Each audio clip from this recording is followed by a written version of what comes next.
Hello, everyone, and welcome to another episode of The Powerful Man Show. I am your host, Doug Holt, with my co-host, Tim, the Powerful Man Matthews. How you doing, brother? Sounds like a wrestler's coming out or something. Do-do-do-do. I'm doing well. I'm doing Good. well. Yeah, you? I'm still a little under the weather, man. I can't kick this cold. It seems to go away and come back. My son, he's 4 years old, turning 5 in April. And I slept in his bed with him last night, which if you have little kids, guys, that means you're getting arms hitting your head and knees in the nuts and all that fun stuff. But he has the sniffles, a runny nose now. And at that age, it's just, you can't give him really anything from, medicine wise to help him out. So I'm up 6, 7 times at night trying to help him blow his nose. And he's whining because he just doesn't get it, right? He just doesn't understand. He just knows I can't breathe. So yeah.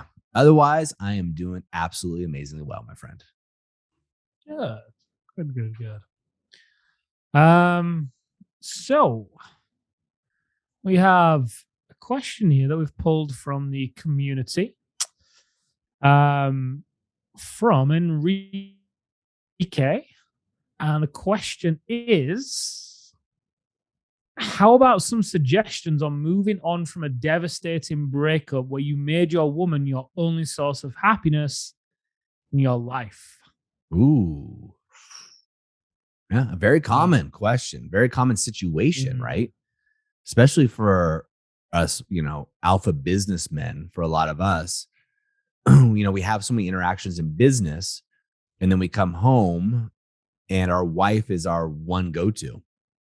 What's interesting, Tim, is for a lot of men as they age, they lose their friendships, their male friendships, and they go into the cave, right? Guys stop. You hear this commonly, from women who are complaining to my wife anyway about their marriages, is it's hard for them to get their husbands to go out and do anything, especially things social, right? They'd rather just stay home, right? And do this or that, work on the house, the yard, watch TV, whatever it is, or work.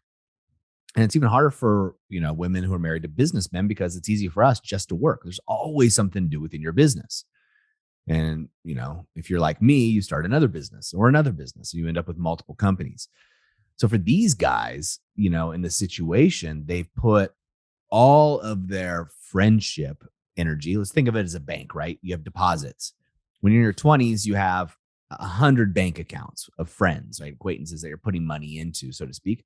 And over time, that dissipates as you get older and you hit your late 30s, 40s. You may only have a handful of guys. And a lot of those guys become what I call the remember when friends, right? You get together with them every once in a while and you talk about the past. Remember when we used to do this? Remember when Frank did that?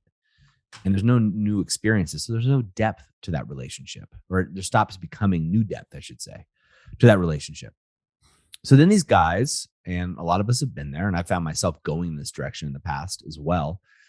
You start pouring into your wife and expecting her to fill that void. You start putting all your friendship deposits into your wife, which is not the place it belongs, guys.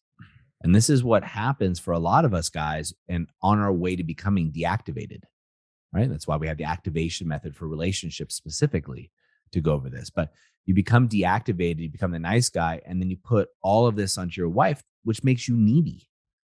That's a big burden for your woman. That is a big burden to have. So now you put all your deposits, right? So all your money, so to speak, your relationship money is in this woman. You've become needy, most likely. I'm just going to go out on a limb and guess this. And, coaching so many men over my lifetime, I'd be a moron not to see patterns here. And within that, becoming needy, it puts a stress on her. And then when the relationship becomes stressed, you probably cling on more to your wife. And then when she lets go and you've lost her, you've not only lost your lover, you've not only lost your wife, but you've lost your friend. More importantly, you've lost your sense of connection to self because you've put so much energy into her validation, into her opinion of you and her ability to fill that gap for you. And now that's gone. And man, that could be devastating. Yeah. I mean, it's the definition of a codependent relationship, right? Exactly. We've done previous podcasts on that as well. I'm just looking here at the list. Breaking, there we go. Episode number 469. A woman's take on how to break the cycle of codependency. And I know we have done others as well. And yeah, look, brother, I feel for you. Yeah. I can't even imagine how hard it must be for you right now. Having made this woman and this relationship the source of your identity, and with it, the source of your worth as well as a man. When, in a codependent relationship, when the relationship is doing well, you're doing well. When the relationship isn't doing well, you're not doing well. Your mood is directly tied to the mood of the relationship. So to then have that ripped away from you, I imagine you feel lost, confused, alone. So what can you do? I mean, as I'm saying this, on the flip side, it's a very exciting time for you as well, because you get to rediscover who you are and what you want. You get to rediscover what makes you happy. The urge that I would caution you against is to get into another relationship. A lot of people experience something similar to what you've put here. It's very common. And what most people do is they'll rush into another relationship as soon as possible because they feel kind of broken, if you will, without somebody else helping them to feel whole, which, like Doug was saying, is a huge burden to put on somebody. No, it's not attractive. Nobody wants that, right? So if I were you, before rushing into or even considering getting into any other relationship, I would do the work on yourself to figure out who you are and what you want. What brings you happiness? What direction are you committed to heading in your life? Right? And as you start to just play with these, because it's going to be a game, really. It's going to be an exploration of, do I like this thing? Do I like that thing? What if I go there? What if I go here? What if I move? What if I, you can have a lot of questions. And my advice to you would be to try some of them out and just go easy on yourself. Don't judge yourself. Don't beat yourself up if you don't like something, and don't rush it either. Allow this discovery to take its natural course and unfold. And if you do, this is usually, I guess you've heard the saying, you get into a relationship when you're least looking for it. Well, usually one of the reasons for that is because you're also the most attractive when you're looking for it the least, right? Usually, if you're looking for it the least, it's because you're happy with the life that you're living. You're living a life that's full of your pleasures, that's bringing you joy, that's on track. And by default, that's attractive. Wow. And also you're engaging with women, and you've probably been a bit playful, a bit flirtatious, maybe a little bit cocky. And that's, again, because you don't need the woman, right? And it's interesting because, we have a few men in the brotherhood and the inner circle who have gone through divorce. And one of the trainings we're taking them through right now is all around establishing and maintaining boundaries. And one of the questions last week was, I'm worried, what if I repeat the old pattern in the next relationship? And I said, well, how did that work out for you? They said, well, why are you asking me that? You know that us three have got divorced. I said, look, I'm not meaning to be a dick. I'm being real with you. How did that work out for you? They said, well, I got divorced. Exactly. So do you want to do it again? Well, no, of course I don't want to get divorced again. Okay. So refuse to allow that to even be a possibility. You cannot claim ignorance right now because I am sharing these things with you. Therefore, Therefore, if you choose to go down that path, then expect a similar outcome and don't complain. Or you can just choose to refuse because it's, the urges may come up, right?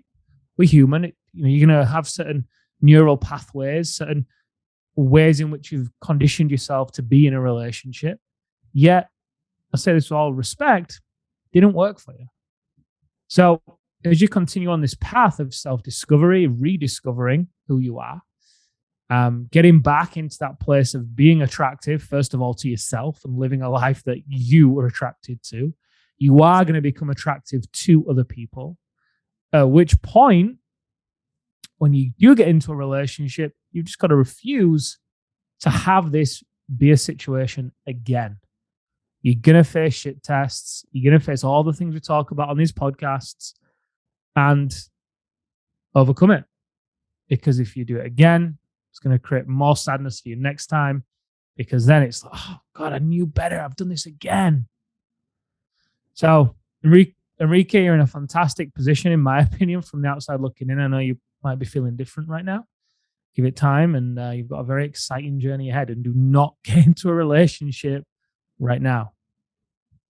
Yeah, I couldn't agree more, Tim. And I'll add a couple things onto that if I can, Enrique, for some practical things you can do right now, right? So when you're devastated in a breakup, what we tend to do, the mind tends to go to all the things that you lost, right? So all the positive moments. So a good thing to do is grab your journal. If you don't have a journaling practice, start one. But grab your journal. And what I want you to do is create a list. Create a list of all the things that annoyed you, bothered you, caused problems with you about your ex, right? About your ex-partner. Create a complete list of all the bad things. No good things, just all the bad. And I want you to keep and reflect on this journal a couple times a day and just continue to add to it. Because what happens, 9 times out of 10, if not 10 times out of 10, is when we're sad, we remember all the good things, but we forget the other stuff. We forget the criticisms. We forget that she was picking on you.